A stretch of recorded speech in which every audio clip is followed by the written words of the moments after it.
standing out. The one thing most brands and people try to achieve, but very few do in this crowded space of creators. In a world where 1 hour of video is produced per second on YouTube, how do you build an audience that will miss you if you didn't exist? And the key is to have a memorable brand. Without sounding too wishy-washy, a brand is the feeling people get when they watch your video. Let's say you make funny videos. If whenever someone wants to be entertained and laughs, thinks of your brand or your videos and comes to you, you have a successful brand. Because they have tied that emotion to your brand. But then again, easier said than done, right?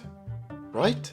Meet DAvella, a documentary filmmaker that started on YouTube in 2016 and today in 2021 has over 3 million YouTube subscribers. But Matt wasn't born a creator that understood how to build an audience around a brand. He started his career doing what every single creator with a camera and a set of microphones did, and it's start a podcast. If you look at this podcast, it's good, but it's more of the same. Actually, most podcasts are.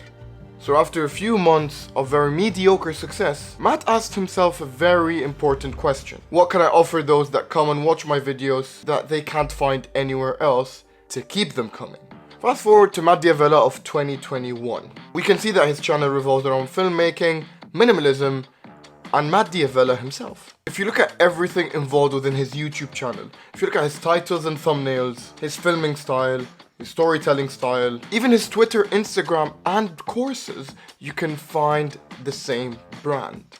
And if we take the word brand out of it, it's just the same feel. You can tell it's a DAvella product without being told it's a DAvella product. So when you click on a DAvella video, you know exactly what you're getting. I have analyzed all of Matt's channel, Instagram, Twitter, even courses, and found 3 elements that were common in all of his branding.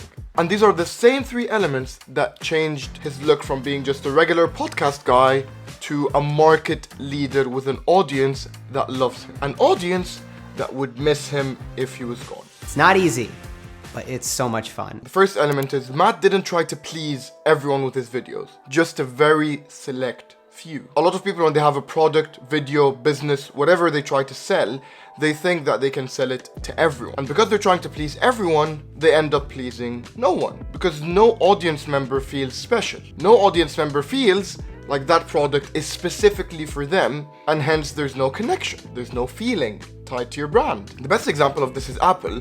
While their competition is creating screens that bend and phones with a bajillion cameras, they have stuck to their tried and tested way to make sure that they reach their intended audience. And Matt has a very similar strategy. In a world where YouTube is dominated by jump cuts and quick transitions, he has a very minimalistic, slow, chill vibe to his videos, which his audience loves him for it. So for you to have super fans that love your videos, you also have to have people that feel like it's not for them. Because if you try to appeal to everyone, you're going to create a feeling of indifference. And no one clicks on a video because they're indifferent to it. They click on a video because they love it and it's for them. Which leads brilliantly to my second point, which is make sure your audience knows what they're getting by being consistent.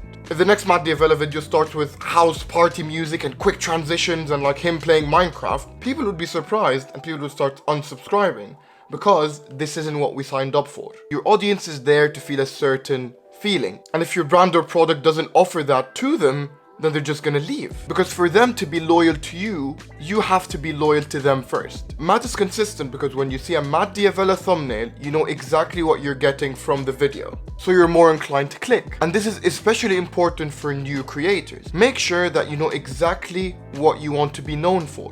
Because a lot of creators blow up in a certain video, build a huge audience because of it, and then they don't want to make that type of content anymore. But the audience that you build are there for that type of content. And one of the best ways to make sure it's consistent is to include yourself in the videos. Imagine if I delivered this next point like this. People need to see a personality in your videos and not a random robot to be able to connect with you. You still get the same exact information, however, there's nothing different about it and there's no one to connect to. 2 main elements of brand building is invoking emotion in your audience through a connection and making sure that you're the best place for them to get that emotion.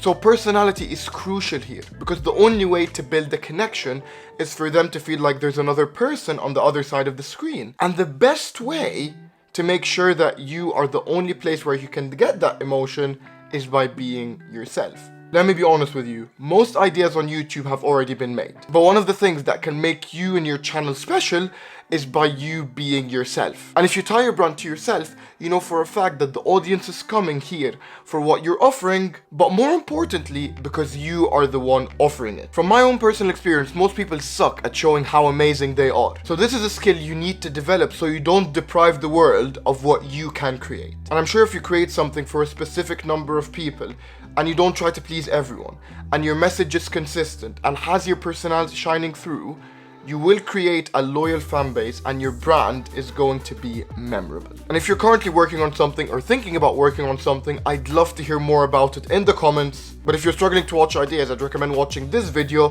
where I give you a guaranteed method of never running out of ideas. I'll see you guys in the next one.